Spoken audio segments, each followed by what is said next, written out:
Good morning students. Now we continue our chapter 16 electronic युक्तियाँ। अब हमारे चैप्टर के अंतिम चरण में हम पहुंच चुके हैं। अभी तक हम लोगों ने पीएन जंक्शन पढ़ा, पीएन जंक्शन के पहले सेमीकंडक्टर्स पढ़े, फिर ट्रांजिस्टर्स पढ़े। अब हम ट्रांजिस्टर की कुछ कैरेक्टरिस्टिक्स के बारे में पढ़ेंगे, उनके कुछ लक्षणों के बारे में पढ़ेंगे। जैसे मैंने आपको बताया था कि ट्रांजिस्टर के अंदर 3 टर्मिनल होते हैं, एमिटर, बेस और कलेक्टर, यानी उत्सर्जक, आधार और संग्राहक। अब जब हम यहाँ पर इन 3 जंक्शनों की, 3 बिंदुओं की बात करते हैं, 3 टर्मिनलों की बात करते हैं, तो इन 3 टर्मिनलों में से एक टर्मिनल को हमें हमेशा उभयनिष्ठ रखना पड़ता है। अब ये कोई जरूरी नहीं है कि हमेशा बेस ही बीच में रहेगा। बेस की जगह एमिटर भी बीच में रह सकता है, एमिटर की जगह संग्राहक भी बीच में रह सकता है। अगर बेस बीच में रहता है, आधार बीच में रहता है, तो हम उस ट्रांजिस्टर को बोलते हैं उभयनिष्ठ आधार ट्रांजिस्टर। अगर उत्सर्जक बीच में रहता है तो हम उसे कहते हैं उभयनिष्ठ उत्सर्जक ट्रांजिस्टर, और अगर संग्राहक बीच में रहता है तो हम उसे कहते हैं उभयनिष्ठ संग्राहक ट्रांजिस्टर। यानी कोई ना कोई टर्मिनल अगर बीच में रहता है तो फिर हम उस ट्रांजिस्टर को उसी नाम से पुकारते हैं। हमारे सिलेबस के अंदर उभयनिष्ठ उत्सर्जक और उभयनिष्ठ आधार 2 ट्रांजिस्टर हमारे सिलेबस में दिए हुए हैं और हम उनकी कैरेक्टरिस्टिक्स के बारे में यहाँ पर अध्ययन कर रहे हैं। तो सबसे पहले हम बात करते हैं यहाँ पर उभयनिष्ठ आधार की। तो एक सांकेतिक चित्र मैंने यहाँ पर बनाया है, परिपथ चित्र इसका अलग है, लेकिन हम इसके सांकेतिक चित्र को ही समझते हैं यहाँ पर। तो ये एक सांकेतिक चित्र है, उभयनिष्ठ आधार विन्यास है। यहाँ पर आप देख रहे हैं, यहाँ पर ये आपका ई रीजन है, एमिटर है, ये आपका ये वाला भाग जो है ये आपका ई है, ये वाला भाग आपका सी है और ये वाला भाग आपका बी है। हम यहां पर देख रहे हैं कि उत्सर्जक और संग्राहक के मध्य में कौन कॉमन है? बेस। ठीक है, तो इसको बोलते हैं उभयनिष्ठ आधार ट्रांजिस्टर। अब यहां पर हम ये देख रहे हैं कि VEB, ई और बी के बीच में जो बैटरी जुड़ी हुई है उसको हम बोल रहे हैं VEB। ठीक है, तो ये हो गई आपकी इनपुट बैटरी या इनपुट वोल्टेज, निवेशी वोल्टता। यहां से कौन सी धारा प्रवाहित हो रही है? IE, यानी उत्सर्जक धारा यानी निवेशी धारा। अब सबसे पहली और सबसे इंपॉर्टेंट चीज ये है कि इस प्रतीक चिन्ह के आधार पर हमें यह समझना पड़ेगा कि ये ट्रांजिस्टर NPN है या PNP है। तो जब हमने प्रतीक चिन्ह समझे थे ट्रांजिस्टर के, तो मैंने उस समय आपको समझाया था कि अगर धारा अंदर की ओर आती है तो वो PNP है, और अगर धारा बाहर की ओर आती है तो वो NPN है। तो हमने यहां पर PNP ट्रांजिस्टर लिया है उभयनिष्ठ आधार को समझने के लिए। NPN से भी समझ सकते हैं, ऐसी कोई बड़ी बात नहीं है, लेकिन हमने यहाँ PNP लिया है। तो यहां पर हम बात कर रहे थे, ये निवेशी वोल्टता है, ये आपकी निवेशी धारा है, ये VCB, C और B के बीच की वोल्टता है, इसे हम निर्गत वोल्टता कहते हैं। IC कौन सी धारा है? निर्गत धारा है। ठीक है, तो अब यहां पर करना क्या रहता है, इसमें थोड़ा सा हम समझें। हमें यहां पर निवेशी और निर्गत अभिलाक्षणिक वक्र बनाने पड़ते हैं। तो निवेशी और निर्गत अभिलाक्षणिक वक्र बनाने के लिए हमें किस किस की जरूरत पड़ती है? वोल्टता और धारा की। अगर मुझे निवेशी अभिलाक्षणिक वक्र बनाना है तो मुझे निवेशी वोल्टता और निवेशी धारा की जरूरत पड़ेगी, और अगर मुझे निर्गत अभिलाक्षणिक वक्र बनाना है तो मुझे निर्गत वोल्टता और निर्गत धारा की जरूरत पड़ेगी। लेकिन यहां पर अब हमें एक चीज ध्यान रखनी पड़ेगी कि क्योंकि दोनों साथ साथ चल रहे हैं, दोनों जो है आपकी निवेशी और निर्गत दोनों एक ही इंस्ट्रूमेंट में जुड़े हुए हैं, दोनों का कनेक्शन एक ही है, दोनों के परिवर्तन साथ साथ हो रहे हैं। तो यहां पर फिर हमें एक चीज ध्यान रखनी पड़ेगी कि अगर हम निवेशी वोल्टता और निवेशी धारा के मध्य संबंध देखते हैं, परिवर्तन देखते हैं, तो फिर हमें निर्गत वोल्टता को कांस्टेंट करना पड़ेगा। निर्गत वोल्टता को कांस्टेंट इसलिए करना पड़ेगा कि अगर आपने निर्गत वोल्टता को कांस्टेंट नहीं किया तो ये निर्गत वोल्टता निवेशी वोल्टता में परिवर्तन करती जाएगी। ठीक है, पहली चीज तो ये हो गई। दूसरी चीज, अगर आप निर्गत अभिलाक्षणिक देख रहे हैं तो निर्गत अभिलाक्षणिक, अच्छा एक चीज और आती है निवेशी में ही, आपके दिमाग में क्वेश्चन आ सकता है कि सर निर्गत धारा भी तो परिवर्तन कर सकती है, लेकिन निर्गत धारा कभी भी वापस इनपुट में नहीं जाती है, ध्यान रखिएगा। तो निवेशी वोल्टता और निवेशी धारा में परिवर्तन देखते समय हम निर्गत वोल्टता को कांस्टेंट कर देते हैं। अब जब निर्गत वोल्टता और निर्गत धारा की बात करेंगे, तो निर्गत वोल्टता और निर्गत धारा की बात करेंगे तो आपको अगर ध्यान हो तो IE जो निवेशी धारा है, उत्सर्जक धारा है, वो संग्राहक धारा में परिवर्तन करती है। क्यों? क्योंकि IE किससे बनी हुई है? आवेश वाहकों से। बहुसंख्यक आवेश वाहकों से, और वो बहुसंख्यक आवेश वाहक बेस से होते हुए कहाँ जाते हैं, संग्राहक में, तो संग्राहक धारा उत्पन्न होती है। तो इसका मतलब IE पर डिपेंड कर रही है IC। तो अगर IE को नहीं रोका गया तो लगातार IC में क्या करती रहेगी, परिवर्तन। तो निर्गत वोल्टता और निर्गत धारा के मध्य संबंध देखते हुए निवेशी धारा को कांस्टेंट करना पड़ेगा। तो दो चीजें याद रखिए, निवेशी वोल्टता, निवेशी धारा में परिवर्तन देखते समय निर्गत वोल्टता कांस्टेंट रहेगी, और निर्गत वोल्टता और निर्गत धारा में संबंध देखते समय निवेशी धारा कांस्टेंट रहेगी। ठीक है, तो अब हम हमारे इस पे आते हैं, टॉपिक पे आते हैं, हमारे डायग्राम्स को देखते हैं। तो सबसे पहले हम क्या करते हैं, देखिए जो आपका ये इनपुट सर्किट है, इस इनपुट सर्किट को हम फॉरवर्ड बायस में करते हैं। ये आपका P है, ये आपका N है, और ये आपका P है। P पॉजिटिव से जुड़ा हुआ है, N नेगेटिव से जुड़ा हुआ है, फॉरवर्ड बायस है। ओके, फॉरवर्ड बायस में होने की वजह से यहां पर हम इनपुट की बात कर रहे हैं, निवेशी अभिलाक्षणिक पढ़ रहे हैं, तो निवेशी अभिलाक्षणिक मतलब ये, तो निवेशी अभिलाक्षणिक की जब हम बात कर रहे हैं तो निवेशी अभिलाक्षणिक फॉरवर्ड बायस है, और फॉरवर्ड बायस में धारा का मान क्या होता है, तेजी से बढ़ता है। लेकिन प्रारंभिक अवस्था में हम ये देखते हैं कि जब हम वोल्टता के मान को बढ़ाते हैं धीरे धीरे, तो शुरू में धारा के मान में नगण्य परिवर्तन होता है या अल्प परिवर्तन होता है, प्रायोगिक प्रेक्षण है। ठीक है, तो प्रारंभ में जब आप वोल्टता के मान को धीरे धीरे बढ़ाते हो तो प्रारंभिक स्थिति में धारा के मान में नगण्य परिवर्तन होता है। मैं आपको एक चीज बता देता हूं कि जब हम जर्मेनियम से बना हुआ कोई ट्रांजिस्टर लेते हैं, जर्मेनियम से बना हुआ कोई चालक लेते हैं, तो जर्मेनियम के लिए इसकी वोल्टता होती है 0.1 वोल्ट और सिलिकॉन के लिए होती है 0.5 वोल्ट। यानी अगर जर्मेनियम हम लेते हैं तो जर्मेनियम पर 0.1 वोल्ट के बाद धारा बढ़नी शुरू होगी, और अगर सिलिकॉन हम लेते हैं तो उस पर धारा 0.5 वोल्ट के बाद बढ़नी शुरू होगी। इससे हम ट्रांजिस्टर की प्रारंभिक वोल्टता या दहली वोल्टता कहते हैं। तो यहां पर हम ये कर रहे हैं कि 0.1 वोल्ट आपने लिया जर्मेनियम के लिए, तो 0.1 वोल्ट तक तो ये कांस्टेंट रहेगी, और 0.1 वोल्ट के बाद में फिर धारा का मान क्या होगा, बढ़ना शुरू होगा। लेकिन इसके लिए आपको सबसे पहले क्या करना पड़ेगा, निर्गत वोल्टेज को कांस्टेंट रखना पड़ेगा। जैसे मैंने VCB को 0 वोल्ट पर कांस्टेंट कर दिया शुरू की अवस्था में। अब मैंने अलग अलग मान निकाले, किस किस के, VEB और IE के। वोल्टेज को बढ़ाता गया, करंट अपने आप धीरे धीरे धीरे धीरे बढ़ता गया। तो इस तरह से ये चरघातांकी वक्र प्राप्त हो गया, क्योंकि ये अनओमीय युक्ति है। फिर मैंने VCB को 5 वोल्ट पे लिया, फिर 0.1 के बाद ही बढ़ा, 0.1 से पहले तो बढ़ ही नहीं सकता क्योंकि दहली वोल्ट है, मिनिमम इतना वोल्टेज तो चाहिए ही चाहिए। इसी तरह से VCB 10 वोल्ट पे लिया, फिर ये बढ़ गया। तो इस तरह से ये निवेशी अभिलाक्षणिक वक्र हमें प्राप्त होता है। अब इस निवेशी अभिलाक्षणिक वक्र में हम क्या देख रहे हैं, इस निवेशी अभिलाक्षणिक वक्र में हम ये देख रहे हैं कि यहां पर निवेशी वोल्टता और निवेशी धारा में परिवर्तन का मान हम देख रहे हैं। कब, जबकि निर्गत वोल्टता कांस्टेंट है, ये देख रहे हैं। ठीक है, तो यहां पर हम सबसे पहले रेजिस्टेंस निकालते हैं, निवेशी प्रतिरोध RI मतलब इनपुट, तो RI हम निकालते हैं। तो प्रतिरोध बराबर ओम के नियम से क्या होता है, वोल्टता बटे धारा। लेकिन यहाँ वोल्टेज भी चेंज हो रहा है और धारा भी चेंज हो रही है। वोल्टेज कौन सा आएगा, निवेशी, और धारा भी कौन सी आएगी, निवेशी। तो यहाँ पर हो गया आपका डेल्टा VEB निवेशी वोल्टेज में परिवर्तन, और डेल्टा IE निवेशी धारा में परिवर्तन। कब, जबकि VCB क्या चल रहा है आपका, कांस्टेंट चल रहा है। आगे बात समझ में यहाँ तक, ठीक है। अब निर्गत अभिलाक्षणिक पे आते हैं। निर्गत अभिलाक्षणिक की जब हम बात करते हैं तो निर्गत अभिलाक्षणिक में मैंने अभी आपको बताया कि हम किस किस में संबंध देखते हैं, VCB और IC में। VCB और IC में संबंध देखते हो तो आप कांस्टेंट किसको करते हो, IE को। क्यों करते हो, दोबारा रिपीट कर रहा हूं, क्योंकि IE पर IC डिपेंड करती है।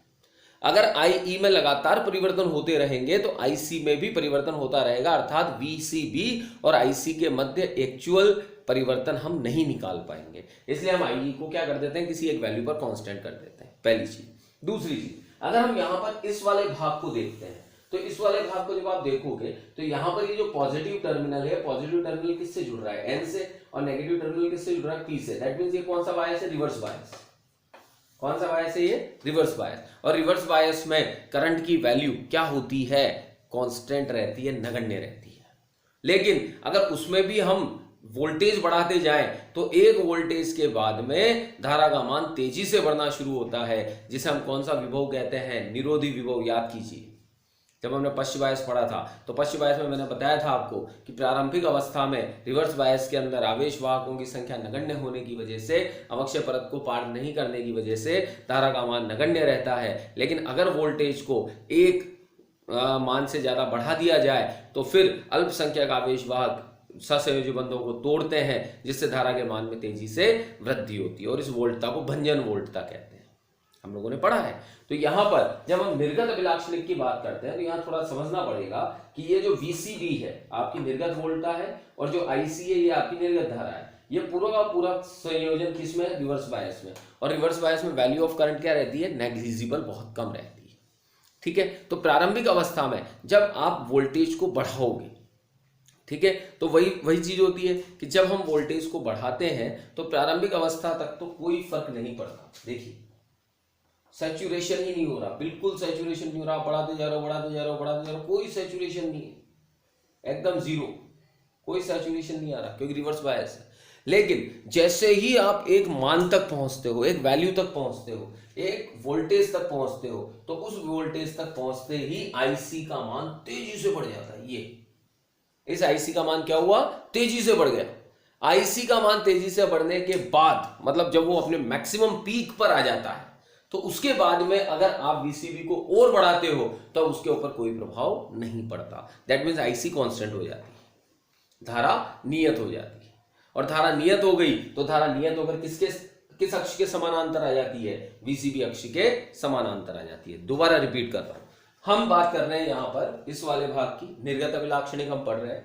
निर्गत अभिलाक्षणिक में हम निर्गत वोल्टता और निर्गत धारा में संबंध देखते हैं। तो यहाँ पर सबसे पहले हम ये देख रहे हैं कि ये कौन से बायस में? रिवर्स बायस में। रिवर्स बायस के अंदर होता क्या है? रिवर्स बायस के अंदर ये होता है कि यहाँ पर हम इनपुट करंट को क्या रखते हैं? कांस्टेंट रखते हैं। तो आपने यहाँ पर इनपुट करंट को कांस्टेंट कर दिया। इनपुट करंट को कांस्टेंट करने के बाद में आपने आउटपुट वोल्टेज को बढ़ाया। आउटपुट वोल्टेज को जब आप बढ़ाते हो तो एक मान तक, एक वैल्यू तक धारा के मान में कोई परिवर्तन नहीं होता, धारा नगण्य रहती है। क्यों? क्योंकि रिवर्स बायस धारा नगण्य है। लेकिन एक वोल्टेज के बाद जाते ही भंजन वोल्टता आ जाती है। भंजन वोल्टता आते ही धारा का मान तेजी से बढ़ा, ये देखो तेजी से बढ़ा, तेजी से बढ़ने के बाद वो अपने पीक पर आ गया। पीक पर आने के बाद अब धारा नहीं बढ़ेगी, धारा नहीं बढ़ी तो फिर वो क्या हो जाएगी? कांस्टेंट हो जाएगी। ठीक है, इसी तरह आगे वाले मानों पर भी ऐसे होता है। अब हम यहाँ पर ये कहते हैं कि PNP ट्रांजिस्टर में NPN वाला लाइंस जो भी है उनको आप ड्रॉप कर सकते हैं, हटा सकते हैं NPN ट्रांजिस्टर के बारे में, क्योंकि हम PNP से समझा रहे हैं तो इससे एग्जाम पे कोई फर्क पड़ने वाला नहीं है। NPN तो मैंने बीच में डाल रखा है कि इसके अंदर जस्ट उल्टा होता है PNP से, इसलिए ऐसा लिखने की जरूरत भी नहीं है NPN वाला, लेकिन फिर भी अगर समझने के हिसाब से आप समझना चाहें तो समझ सकते हैं। अब जब हम PNP ट्रांजिस्टर की बात कर रहे हैं तो जब हम VCB कौन है? आपकी आउटपुट वोल्टेज। VCB कौन है? आपकी आउटपुट वोल्टेज। आउटपुट वोल्टेज को अल्प धनात्मक से शून्य की ओर लाते हैं, यानी अल्प धनात्मक से जब हम, क्योंकि देखिए एक चीज और ध्यान रखिएगा, आउटपुट वोल्टेज हमेशा ऋणात्मक मानी जाती है और इनपुट वोल्टेज हमेशा धनात्मक मानी जाती है, क्योंकि आउटपुट वोल्टेज रिवर्स बायस कहलाती है। रिवर्स का मतलब जब हम ग्राफ प्लॉट करते हैं ये वाला, तो इस ग्राफ में फॉरवर्ड बायस के लिए तो हम ये वोल्टेज लेते हैं और रिवर्स बायस के लिए हम ये वोल्टेज लेते हैं। दैट मीन्स ये वाला रीजन नेगेटिव माना जाता है और ये पॉजिटिव माना जाता है। ठीक है, तो अब आप क्या कर रहे हो? अब आप अल्प धनात्मक मान से धीरे धीरे वोल्टेज को किधर लेते जा रहे हो? शून्य की ओर लाके जा रहे हो। शून्य की ओर लेते जाओगे तो अब हो क्या रहा है कि वोल्टेज धीरे धीरे धीरे धीरे कम हो रहा है। जब वोल्टेज धीरे धीरे धीरे धीरे कम होगा तो उसका प्रभाव किस पर पड़ेगा? IC पर। ठीक है, IC पर कैसे पड़ेगा कि जब आपने VCB को बढ़ाया तो ये IC क्या हुई? कांस्टेंट हो गई। अब आप क्या कर रहे हो? VCB को कम कर रहे हो तो IC क्या होगी? धीरे धीरे धीरे धीरे यहां तक, और जीरो तक पहुंचते पहुंचते जब VCB वोल्टेज शून्य हो जाएगा तो आवेश वाहकों की संख्या, जो अल्पसंख्यक आवेश वाहक हैं, जो ऑलरेडी बहुत ज्यादा हो चुके हैं भंजन वोल्टेज पर, वो धारा के मान को बढ़ा देंगे, यानी IC तीव्र हो जाएगी। और अगर IC तीव्र हो गई तो अब जब आपने IC तीव्र होने का मतलब वही पीक पर आ गई वापस, ये इस सिचुएशन में वो आ जाएगी, हर जगह पर वो इस सिचुएशन में आ जाएगी। कब? जबकि आप जीरो की ओर ले जाना चाहोगे। जीरो से जब आप VCB को ऋणात्मक करोगे तो अब धारा में कोई परिवर्तन नहीं होगा। क्यों? क्योंकि वो पीक पे आ गई। पीक पे आने का मतलब वापस वही सैचुरेटेड हो गई, वापस वही कांस्टेंट हो गई। तो ऋणात्मक मान पर आकर, VCB के ऋणात्मक मान पर धारा का मान क्या हो जाता है? कांस्टेंट हो जाता है। जैसे कि यहां पर ये VCB का ऋणात्मक मान था, यहां तक तो ये रही, उसके बाद ये कांस्टेंट हो गई। ठीक है, तो कहने का मतलब ये हो गया इस जगह पे कि तीन क्षेत्र हम इस डायग्राम में देख रहे हैं। एक तो है आपका संस्तब्ध क्षेत्र, यानी यहां पर ट्रांजिस्टर आपका वर्किंग फेज में रहेगा ही नहीं, ठीक है, पहली चीज। दूसरी चीज है आपका संतृप्त क्षेत्र, यानी जहां पर आने के बाद धाराएं क्या हो जाएगी, कांस्टेंट। यानी ये लाइन, ये जो लाइन है, ये लाइन क्या शो कर रही है, ये लाइन शो कर रही है मैक्सिमम को, कि यहां तक ही मैक्सिमम है, इसके बाद सब क्या हो गए, कांस्टेंट हो गए। और फिर उसके बाद में आता है सक्रिय क्षेत्र। सक्रिय क्षेत्र क्या प्रदर्शित कर रहा है कि VCB को जब जीरो से नेगेटिव की ओर ले जाओगे, जीरो से कहां की ओर ले गए, नेगेटिव की ओर, ये जीरो वाला भाग है, या पॉजिटिव वाला रीजन है और ये नेगेटिव वाला रीजन है। तो जीरो से जब नेगेटिव की ओर तुम इसको ले गए, तो नेगेटिव की ओर ले जाने पर सारी की सारी धाराएं कैसी हो जाती है, कांस्टेंट, संतृप्त हो जाती है। समझ रहे हैं बात को? जीरो पर आने पर धारा का मान अधिकतम हो जाता है। समझते चलिए दोबारा, मैंने एक लाइन बोली थी अभी कि VCB को जब अल्प धनात्मक मान से शून्य की ओर लाते हैं, तो VCB को जब पॉजिटिव से आप जीरो पे लाते हो तो धारा का मान क्या रहता है, उच्च। और जब नेगेटिव पे ले जाओगे तो सारी धाराएं संतृप्त हो जाती, कांस्टेंट हो जाती, IC कांस्टेंट हो जाता है।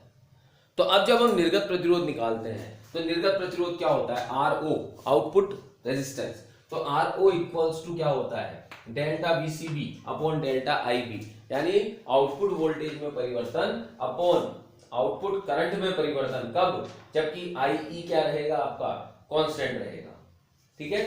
तो ये आपका आउटपुट वोल्टेज और आउटपुट करंट हो जाता है। अब इसके अंदर हम एक चीज निकालते हैं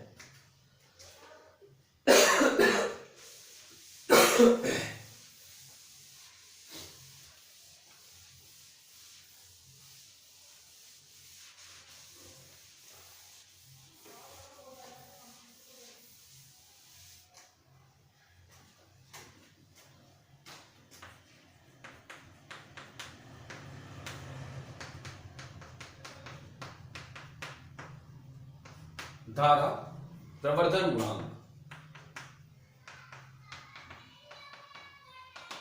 या धारा लाभ। ये एक नई क्वांटिटी करके आती है यहाँ पर, धारा प्रवर्धन गुणांक या धारा लाभ। इसके अंदर दो तरह की धाराएं होती है, देखिए। एक तो होती है आपकी स्थैतिक धारा और एक होती है आपकी गतिक धारा। दो चीजों पर डिपेंड करती है, दो चीजों पर हम बात करेंगे यहाँ पर। एक तो होता है आपका स्थैतिक धारा लाभ,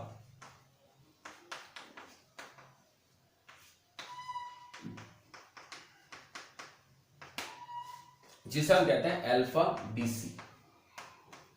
स्थैतिक का मतलब क्या होता है, स्थिर, स्थिर का मतलब कांस्टेंट।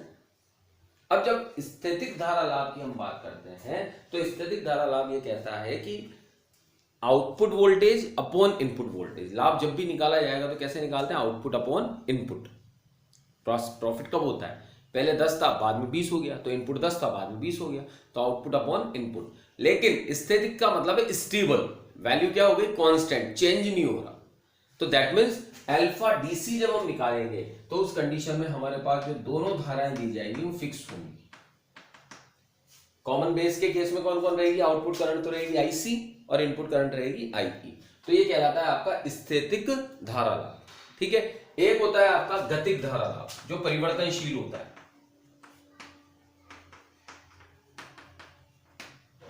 ये होता है आपका गतिक धारा लाभ। गतिक धारा लाभ के अंदर जो धाराएं होती हैं वो परिवर्तनशील होती हैं, यानी उसके अंदर चेंजेस नहीं, चेंजेस आता रहता है। गतिक का मतलब परिवर्तनशील, ठीक है। तो उसे हम प्रदर्शित करते हैं AC से।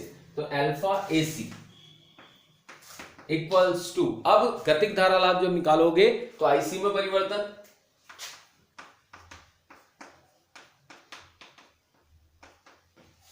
और IE में परिवर्तन, तो delta IC upon delta IE, ठीक है। तो ये आपका कौन सा धारा लाभ कहलाता है, ये धारा लाभ कौन सा कहलाता है आपका, ये तो कहलाता है आपका गतिक धारा लाभ और ये कहलाता है आपका स्थैतिक धारा लाभ, ठीक है। समझ में आ गई बात यहां तक, ओके। तो इस तरह से धारा प्रवर्धन गुणांक या धारा लाभ की दो टर्म्स हैं जो हम किसमें निकालते हैं, उभयनिष्ठ आधार विन्यास में हम लोग इसको प्राप्त करते हैं, ठीक है। अब यहां पर एक चीज जो ध्यान रखनी है कि जो अल्फा AC का मान होता है, यानी जो गतिक धारा लाभ होती है, वो 1 से कम प्राप्त होता है। अब पूछिए क्यों, वो इसलिए कि यहां पर जो IC है ये कौन सी करंट है, कलेक्टर करंट, और ये जो IE है ये कौन सी करंट है, एमीटर करंट। एमिटर करंट मतलब इनपुट, कलेक्टर करंट मतलब आउटपुट। आउटपुट हमेशा कम मिलेगा किससे? इनपुट से। आउटपुट हमेशा कम मिलेगा किससे? इनपुट से। क्यों? क्योंकि इनपुट से अगर 100 आवेश वाहक आए तो आउटपुट में सिर्फ कितने पहुंचते हैं? 98। तो कहने का मतलब है कि ये करंट हमेशा कम रहेगी और ये करंट ज्यादा रहेगी, इसलिए इसका मान सदैव 1 से कम आएगा। ठीक है, तो ये आपका उभयनिष्ठ उत्सर्जक, उभयनिष्ठ आधार ट्रांजिस्टर कंप्लीट हुआ। ठीक है बेटा, थैंक यू।